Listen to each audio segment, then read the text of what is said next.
राज्य मंत्रिमंडळ विस्तारात शिवसेनेत नव्या चेहऱ्यांना पसंती देण्यात येणार आहे। वरिष्ठ सूत्रांनी न्यूज 18 लोकमतला ही माहिती दिली आहे। जर अनेक ज्येष्ठ आणि माजी मंत्र्यांना यामध्ये नारळ मिळू शकतो। शिवसेनेत यंदा उदय सामंत, शंभूराज देसाई, दादा भुसे यांचं मंत्रिपद निश्चित असल्याचं कळतंय।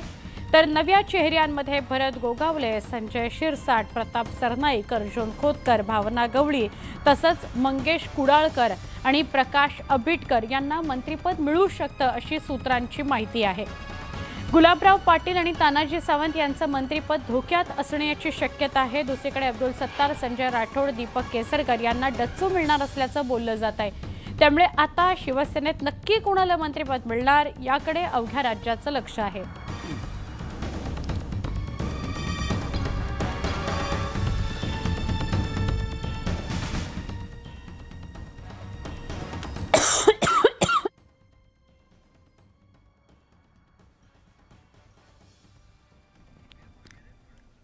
ही आपण लिस्ट बघतोय। काही असे मंत्री आहेत ज्यांना पुन्हा संधी मिळू शकते। त्यामध्ये उदय सामंत आहेत, दादा भुसे आहेत आणि काही असे मंत्री आहेत ज्यांना डच्चू मिळू शकतो। त्यामध्ये संजय राठोड, अब्दुल सत्तार, दीपक केसरकर। आता संजय राठोड आणि अब्दुल सत्तार हे प्रगती पुस्तकात नापास दाखवले गेलेले होते। काही असेही मंत्री नेते आहेत ज्यांना पुन्हा संधी मिळू शकते। एका महत्त्वाच्या बातमीकडे वळूया। मंत्रिमंडळ विस्तार अखेर उद्या नागपुरात होणार आहे। देवेंद्र फडणवीस स्वतः संभाव्य मंत्र्यांना फोन करणार आहेत आणि उद्या नागपुरात आपल्या कुटुंबियांसमवेत शपथविधीला उपस्थित रहा अशा सूचना देणार आहेत। महत्त्वाची बातमी आहे, उद्या शपथविधी होणार आहे आणि तो नागपुरात होणार आहे। नागपूरच्या राजभवनामध्ये तयारी सुद्धा झालेली आहे। भाजपच्या संभाव्य मंत्र्यांच्या यादीत सुधीर मुनगंटीवार, चंद्रशेखर बावनकुळे, आशिष शेलार, अतुल सावे, गिरीश महाजन, सचिन कल्याण शेट्टी, गोपीचंद पडळकर, मंगलप्रभात लोढा, संजय कुटे अशा सगळ्यांना संधी मिळू शकते। यामध्ये नितेश राणे, समाधान आवताडे, माधुरी मिसाळ यांची सुद्धा नावे आहेत। आमचे प्रतिनिधी उदय जाधव आणि राहुल झुरी हे दोघेही आपल्या संपर्कात आहेत। या दोघांशी आपण बोलणार आहोत। आज दिवसभर वेगवान घडामोडी घडतायत। सर्वात आधी मी उदयकडे जाते। उदय, आपण बघितलंय शिवसेनेची सुद्धा नावे समोर आली आहेत ज्यामध्ये काही नवे चेहरे आहेत ज्यांना संधी दिली जाईल। तरुण मंत्रिमंडळ असेल असंही सांगितलं जात होतं। आता शिक्कामोर्तब झालंय, फक्त मुख्यमंत्री आणि उपमुख्यमंत्र्यांचे फोन जायचे आहेत का त्यांना? काय सांगाल उदय?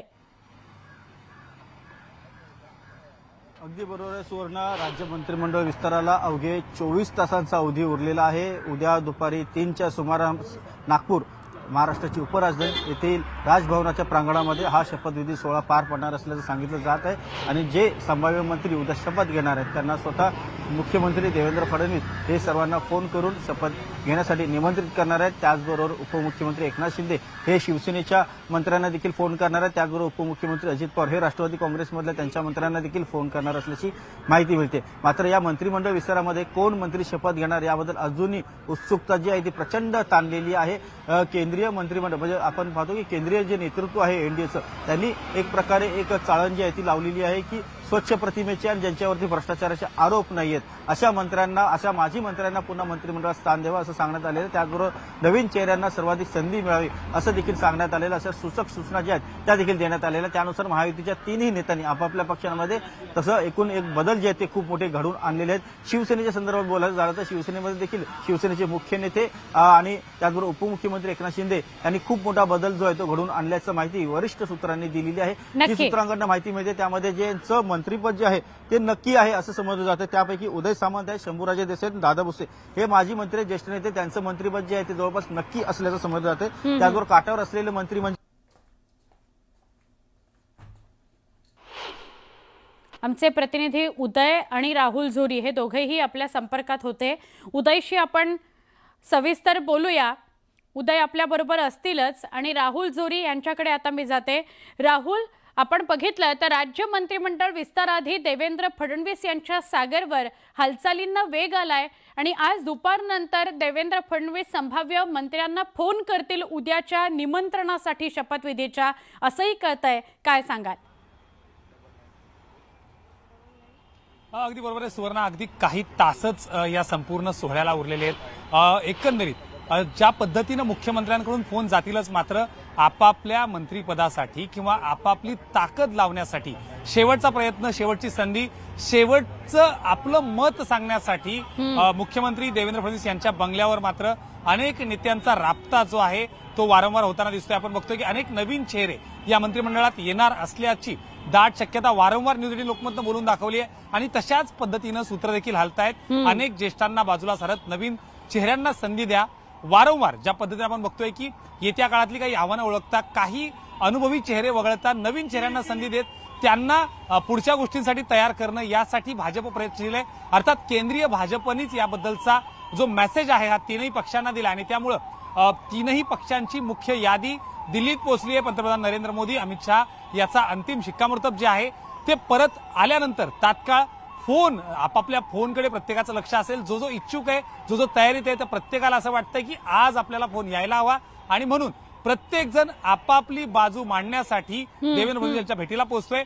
अर्थात काही तासच उरलेले आहेत, या देखील अपडेट्स आपण सर्वात आधी देऊयात। मात्र महाराष्ट्राचं सर्वात तरुण मंत्रिमंडळ हे भाजप महायुतीचं मंत्रिमंडळ असेल, यावर मात्र पूर्णपणे जवळपास शिक्कामोर्तब झाले असंच म्हणावं लागेल। नक्की राहुल, काही अशी सुद्धा नावं आहेत जी संभाव्य मंत्र्यांच्या यादीत आत्ता तरी दिसत नाहीयेत, पण त्यांच्या भेटीगाठी देवेंद्र फडणवीसांशी सागरवर झालेल्या आहेत। म्हणजे संतोष दानवे असतील, नमिता मुंदडा असतील किंवा अगदी तुषार राठोड देखील, तर त्यांच्याविषयी काय सांगशील? अगदी सुवर्ण, एकंदरीत जर आपण बघितलं तर भाजपचं आत्ताच नाही तर आतापर्यंत एकंदरीत ज्या ज्या राज्यात एक हाती सत्ता आली आहे, ज्या ज्या राज्यात चांगलं विजय मिळाला त्या ठिकाणी भाजपचं धक्कातंत्र हे नेहमीच पाहायला मिळालं होतं। आणि याच पार्श्वभूमीवर ज्यावेळी आपण बघितलं की मध्य प्रदेश किंवा राजस्थानमध्ये ज्यावेळेस निकाल एक हाती आले, मात्र दोन मुख्यमंत्री ज्या पद्धतीनं रातोरात बदलले गेले, अशाच पद्धतीनं भाजपमधला महाराष्ट्राचा मुख्यमंत्री देवेंद्र फडणवीस जरी झाला असला तरी त्यांच्या मंत्रिमंडळात मात्र अनेक धक्कादायक बदल करण्यावर मात्र भाजपचं केंद्रीय नेतृत्व प्रयत्नशील असल्याचंच बोललं जातंय। नक्की नक्की राहुल, धन्यवाद, आपण सविस्तर माहिती दिलीत त्याबद्दल। आणि उदय आणि राहुल ज्याप्रमाणे सांगतायत त्याप्रमाणे अनेक महत्त्वाच्या घडामोडी कशा घडणार आहेत येत्या काळात त्या न्यूज 18 लोकमतनं अचूकपणे सांगितल्या होत्या, तेच घडताना दिसतंय। यावेळेला शपथविधी नागपूरमध्ये होणार आहे आणि प्रत्येक मुख्यमंत्री आपल्या नेत्यांना आणि उपमुख्यमंत्री आपल्या नेत्यांना आज दिवसभरात फोन करेल उद्याच्या शपथविधीसाठी। पुढे जाऊया, शिवसेनेमध्ये मंत्रिपदासाठी जोरदार लॉबिंग सुरू आहे। मंत्रिमंडळ विस्ताराआधी दीपक केसरकरांसह तानाजी सावंत, भरत गोगवले, उदय सामंत यांनी एकनाथ शिंदेंची भेट घेतली। वर्षा बंगल्यावर त्यांनी शिंदेंशी चर्चा केल्याचं समजतंय। दरम्यान शिवसेनेच्या यादीत मोठे बदल करण्यात आल्याची शक्यता आहे। उपमुख्यमंत्री एकनाथ शिंदे यांनी मुख्यमंत्री देवेंद्र फडणवीस यांच्याकडे शिवसेनेच्या संभाव्य मंत्र्यांची यादी दिली आहे। या यादीत नव्या चेहऱ्यांना संधी दिली जाण्याची शक्यता आहे।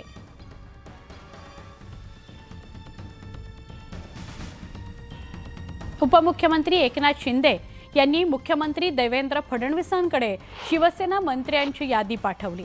काल रात्री एकनाथ शिंदे आणि देवेंद्र फडणवीस यांच्यात खातेवाटपासंदर्भात चर्चा झाल्याचं कळतंय। ही यादी त्याचवेळी दिली गेली असं सूत्रांकडून कळतंय।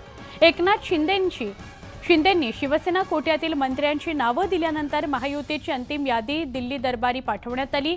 दरम्यान शिंदेंच्या मंत्र्यांची यादी उशिरा आली, त्यामुळे नागपुरात आता शेवटच्या अगदी काळात म्हणजे परवा हिवाळी अधिवेशन आणि काल नागपूरमध्ये शपथविधी होणार आहे। न्यूज 18 लोकमतला वरिष्ठ सूत्रांनी ही सगळी माहिती दिली आहे की शिवसेनेकडून यादी उशिरानं आली, त्यामुळे थोडासा उशीर झाला या सगळ्या घडामोडींना।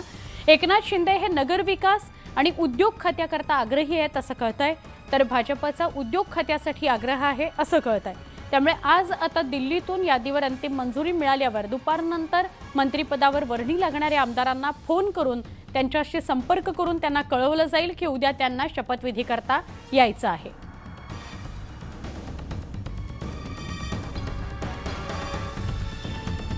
दरम्यान संजय राऊतांनी महायुतीवर निशाणा साधला।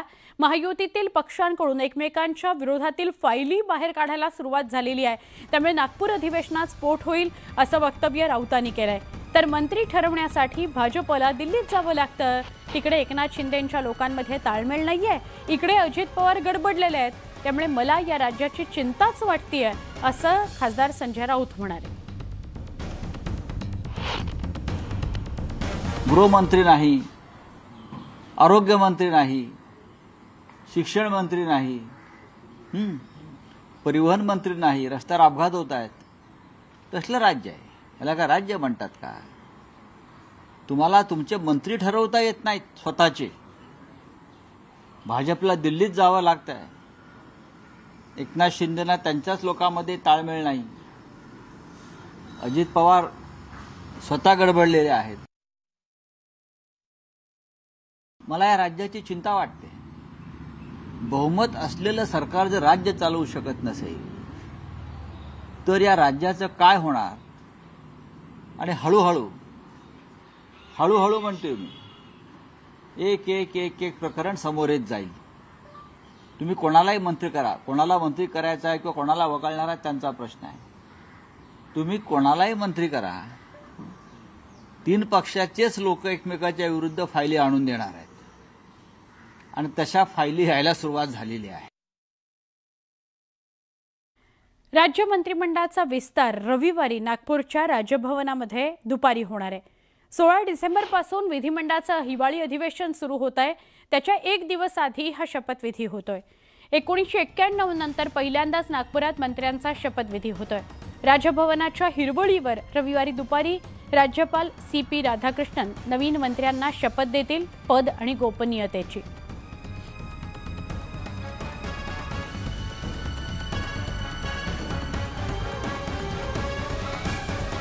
शिवसेना ठाकरे गटाचे नेते विनायक राऊतांनी भाजपवर निशाणा साधला. भाजपनं शिवसेनेला संपवण्याकरता गद्दार गटाची निर्मिती केली आहे. त्या गद्दार गटाचा वापर करायचा तेवढं ते करणार, नंतर फेकून देणार. तर भाजपची ही नीती आता त्यांना कळून चुकलेली आहे, अशी टीका विनायक राऊतांनी केली आहे. अजित पवार शरद पवारांच्या वाढदिवसाच्या शुभेच्छा देण्याकरता गेले होते, मात्र ते कौटुंबिक संबंध म्हणून गेले होते. यामुळे आता अजित पवार आणि शरद पवार गट एकत्र येतील का, अशा शक्यता नाहीत, असं विनायक राऊत म्हणाले. शिंदे गट गृहमंत्री पदासाठी आग्रही होते, मात्र शिंदे गटाला गृहमंत्रीपद मिळणार नाहीये, असं विनायक राऊत म्हणाले. भारतीय जनता पक्षाने शिवसेनेला संपवण्यासाठी गद्दार गटाची निर्मिती केली आणि त्या गद्दार गटाचा जेवढ्या दिवस वापर करायचा आहे तेवढं ते करणार, नंतर फेकून देणार हे निश्चित झालेलं आहे आणि ते आता सिद्ध होत आहे. अजित पवार गटाचं सुद्धा तसंच आहे. आता त्याची गरज त्यांना राहिलेली नाही आहे आणि म्हणून ह्या लोकांना झुलवत ठेवायचं, भिकेचा तुकडा टाकायचा. त्या पद्धतीने मंत्रिपदाचे तुकडे जे टाकतोय ते हवं असेल तर घ्या, नाहीतर चालते व्हा, अशा पद्धतीची भाजपची जी नीती आहे ही आता त्यांना कळून चुकलेली आहे. त्यामुळे त्यांच्यासमोर सुद्धा म्हणजे एकनाथ शिंदे आणि अजित पवार यांच्यासमोर सुद्धा आता पर्यायच नाही. भाजप जो तुकडा टाकेल तो चाटण्याशिवाय त्यांच्याकडे पर्याय राहिलेला नाही. शरद पवार साहेबांच्या वाढदिवसाच्या शुभेच्छा देण्यासाठी अजित पवार जर गेले असेल, एक पारिवारिक संबंध म्हणून गेलेले आहेत, पण त्यामध्ये पुन्हा एकदा शरद पवार गट अजित पवार गट एकत्र येतील ही अजिबात सुतराम शक्यता नाही आहे. शिंदे गटाला सुद्धा गृहमंत्रीपद त्यांच्या आयुष्यात मिळणार नाही. भाजपाच्या श्रेष्ठींकडून जी काय मंत्रिपदाची भीक घातली जाईल ती त्यांना झोळीत घ्यावीच लागेल.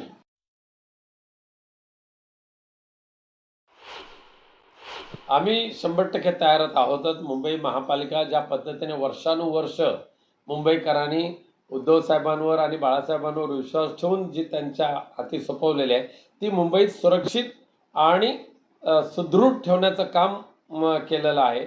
हाच विश्वास पुन्हा एकदा मुंबईकर उद्धव साहेबांवर ठेवतील आणि मुंबई महापालिका आमच्या ताब्यात देतील अशी मला खात्री आहे.